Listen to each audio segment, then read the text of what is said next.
A igreja, ela se tornou, para algumas pessoas, um apêndice. A igreja, ela tornou-se um apêndice. O que é isso? A igreja, ela deixou de ser essencial.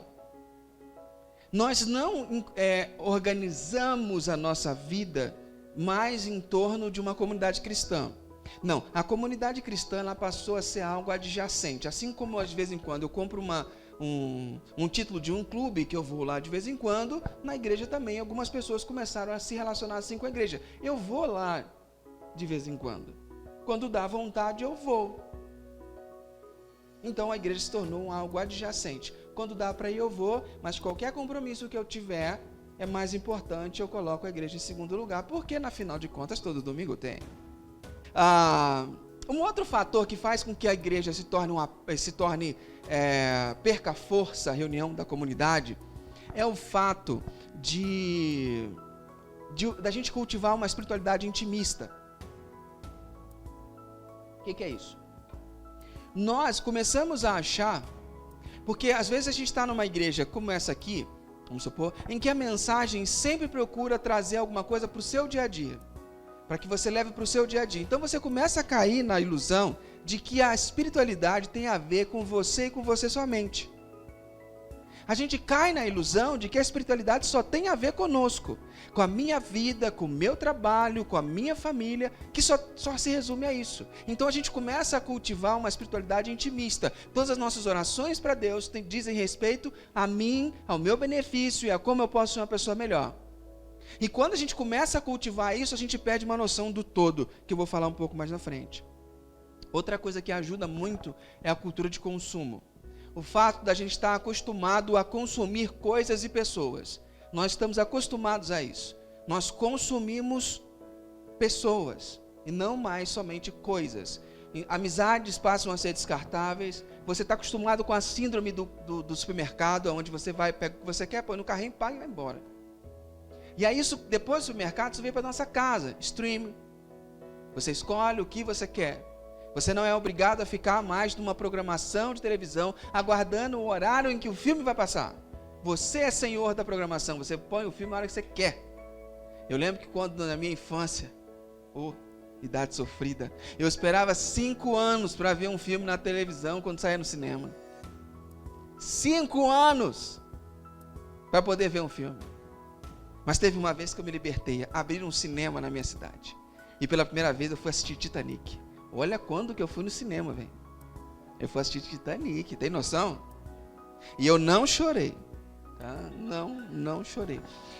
Mas a gente vem, a nossa vida está em torno disso, da cultura do consumo. Você escolhe, você é senhor, o controle remoto está na sua mão. O poder é de vocês. Você escolhe o que você quer. Então a gente foi doutrinado a viver numa cultura de consumo. E a gente começa a lidar com Deus desse tipo de relacionamento, de consumo. Então eu quero Deus para que Deus me abençoe, para que Deus abra meus caminhos, para que Deus abra uma porta, para que Deus abençoe meu casamento. Eu não quero Deus para uma relação que muitas vezes é dura, onde Ele vai falar verdades para mim que eu não estou pronto para ouvir e eu não estou afim. E se Ele começar a falar, eu desligo o telefone, tiro o chip do celular e não quero mais papo com ele, até ele entrar na casinha de novo. Quando ele voltar com palavras mansas e de mel para mim, eu volto a conversar com ele. Nós começamos a lidar com Deus dessa forma, não tão escancarado assim. Isso eu estou usando para que você possa entender, eu estou amplificando. Então, quando você percebe que você está nessa figura nessa linguagem consumista, a sua relação com Deus começa a estremecer. Porque Deus não está pronto para esse negócio. Deus não curte essa parada, não. Você vai para Ele com consumo, Ele fala, não dou. Mas por que, pai? Eu quero tanto. Não dou. Mas quem disse que eu tenho que dar? Não vou dar. Ou então, pai, fala comigo, estou ansioso. Não falo. Aprende a se contentar com a minha graça. Você acha que é maldade de Deus? Ele fez com Paulo. Quando Paulo tinha um espinho na carne, ele fala assim, eu orei 3 vezes. Por 3 vezes eu orei a Deus e pedi, afasta de mim esse espinho, livra desse negócio. Ninguém sabe o que é esse espinho. Afasta esse negócio de mim. E aí Deus respondeu, não. A minha graça te basta. Foi isso que ele fez. Por quê? Porque Deus não é Deus de consumo. Ele não é obrigado a ouvir todas as suas orações. Ouvir, ele ouve, mas ele não é obrigado a responder todas as suas orações. Porque Deus é uma pessoa, é um ser. E um ser demanda relacionamento. Mas quando a gente vai com a cultura de consumo, a gente fragmenta. Então, se a mensagem do pastor não falou comigo nesse domingo, não curti, não foi legal, Deus tirou férias. Ou se a mensagem não foi boa, Deus estava de feriado, não foi legal, domingo que vem vou dar uma outra chance. Essa cultura de consumo começa como uma ferrugem a infectar o nosso coração. E uma outra coisa que eu refletindo, conversando até com o meu mentor, ele falou para mim que eu falei, cara, isso é muito grave. A relação pessoal com uma relação particular com Deus. Relação pessoal versus relação particular. Eu estava conversando com ele, dizendo que a gente está muito individualista, que a gente acaba criando nossos feudos na nossa própria família, etc e tal. E eu falei assim, essa questão da relação pessoal com Deus, né? Ele falou assim, não, a relação pessoal com Deus é legal. O problema é que as pessoas passam por uma relação particular com Deus. E esse tipo de relação particular com Deus não existe. Por quê? Porque Deus, o movimento de Deus se dá em forma de comunidade. De pessoas que têm uma coisa em comum, que é Ele, que todo mundo se volta para Ele. Então, quando você tenta ter uma espiritualidade particular, Deus não está nesse negócio.